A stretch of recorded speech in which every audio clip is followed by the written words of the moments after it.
New 4Ks have arrived. Now, these movies are very different, but they are all classics in their own genre. So in this episode, we're going to talk about the movies, we're going to talk about the audio and video quality of these releases and what special features have and upsettingly have not been carried over from previous releases. Also of note is the Ferris Bueller 4K Bueller that I'm going to review for you guys is the Steelbook version, so stay tuned for that. Let's kick it off with the Warner Brothers, two Stone Cold classics, East of Eden, James Dean. We now have, I believe we have all of his Warner-owned work on 4K. We got Giant on 4K, we've got Rebel Without a Cause, we've got East of Eden, and Rio Bravo, one of the more famous Westerns, directed by Howard Hawks and starring John Wayne, Dean Martin in one of my favorite roles from him as an alcoholic that is trying to make good, and Ricky Nelson, who I'm a big fan of for his music work, but I always love it when he pops up in movies too. He was one of those 50s kids that sort of led the rock and roll movement, became sort of a rockabilly icon. So, listen, I have both of these movies on Blu-ray. In fact, I have everything we're talking about here on Blu-ray. The video quality for both of these, it is a noticeable bump up. They look great. If you like film, I like the way these have been handled. Sometimes I talk about Warner Brothers 4Ks, and I feel like they've been too digitally smoothed to manage some of the grain, because grain is a part of film, and with 4K, you see more of it than ever, and sometimes companies kind of wipe that away to appease the audience. These have noticeable grain, but it's not out of control. It's just very fine. It's constantly in motion. Great transfers. I have no complaints. Great transfers. The issue that I have, I should mention, they sound great too. We got a Dolby Atmos track on East of Eden. I would argue we don't need a Dolby Atmos track for East of Eden. We don't need improved audio. We have theatrical audio. We don't need improved audio for either one of these, but it's nice to have. I tend to default to the theatrical audio. Okay, here's the thing. So they come with digital codes. There is no Blu-ray in these two releases. That's controversial because the Blu-rays for these movies are loaded with special features. And some are going to say, well, but they're on the digital copies.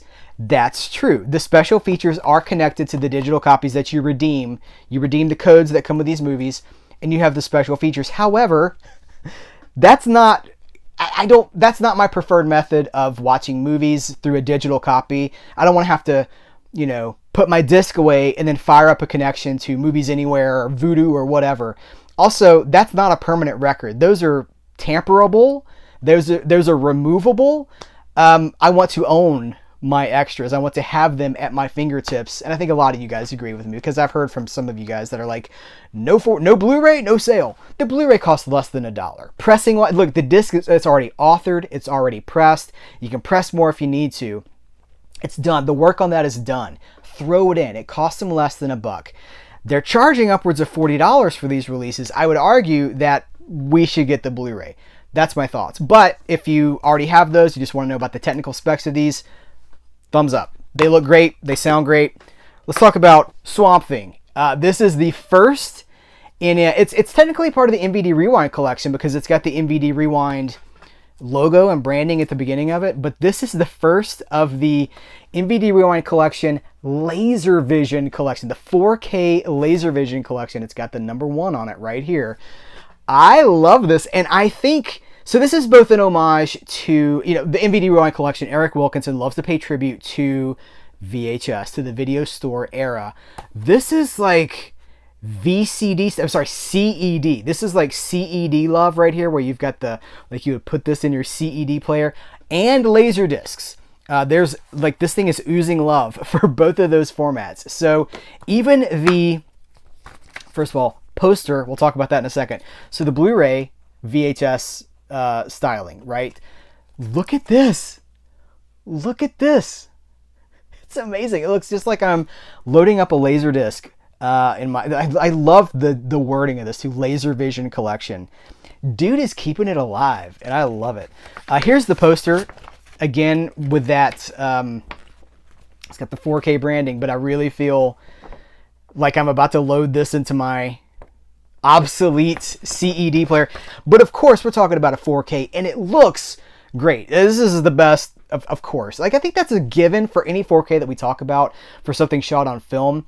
I try to say this every time because every one of these videos is somebody's first video. Stuff that's shot digitally now, it benefits from 4K a little. Things that are shot on film benefit from 4K a lot because it's the closest we have to a direct, like a 1-to-1 from 35 millimeter. Like all that film grain, like 35 millimeter looks great on 4K. And this is chock-a-block full of special features. And again, like hold on, I do need to go back and say the 4Ks for these Warner releases do have the commentary audio track. And that's it. One of Rio Bravo has a commentary, Richard Schickel and John Carpenter, and East of Eden is Richard Schickel. This has the commentary on the 4K, and then the Blu-ray has all those special features. I think you can see them well here. I'm going to hold that up again if you want to freeze frame that. But if you remember, I think it was about 10 years ago, Shout Factory put out Swamp Thing. All those extras are carried over, and there's new extras. So it's the best of both worlds, and you get the video upgrades. So highly recommended for fans of Swamp Thing. We now also have Return of Swamp Thing on 4K too. So you've got your Swamp Thing duology. Hey, if we could get that syndicated TV series from, was it the 90s or the late 80s? If we could get that on home media, I think we'd have like all the visual Swamp Thing that exists.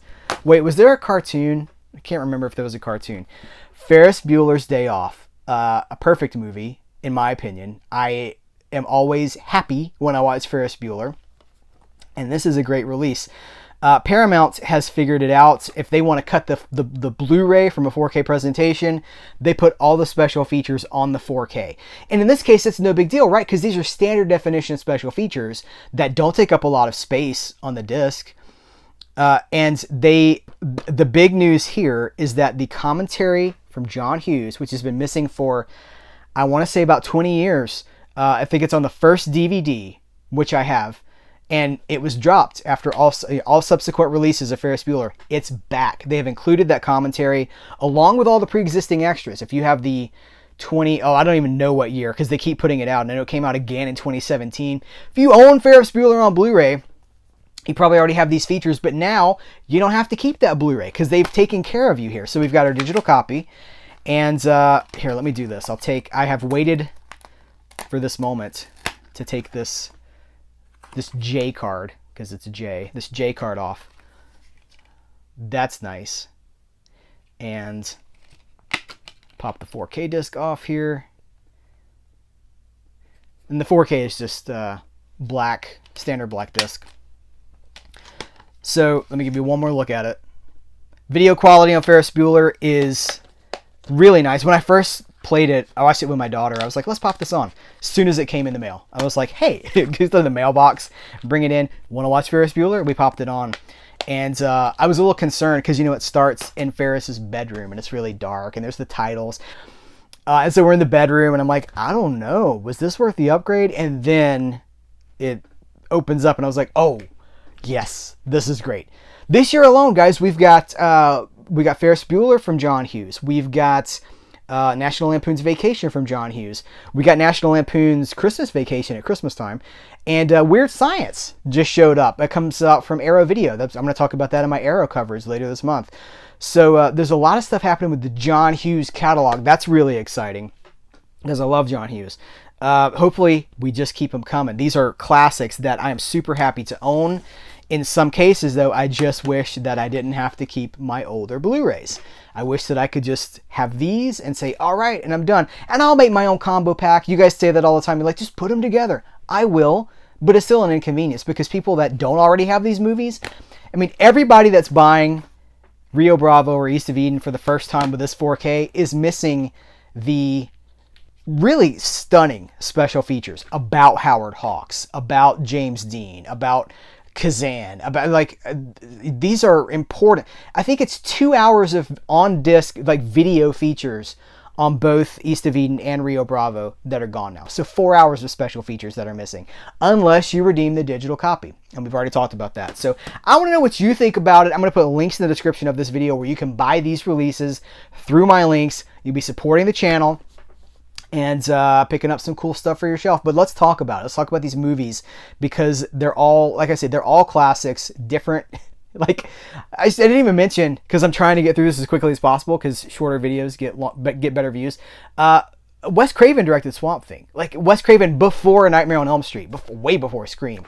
Wes Craven, coming after some of his early horror work, makes Swamp Thing. It's a big comic book movie. He had his budget slashed. It's a fascinating movie, and it got a sequel.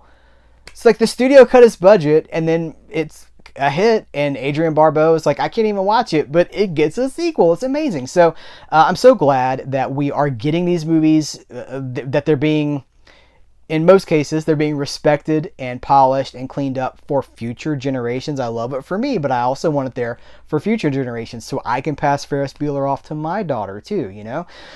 So we got a lot to talk about, so let's talk about it. Thank you guys. I appreciate you. Take care. Till next time, I will catch you later.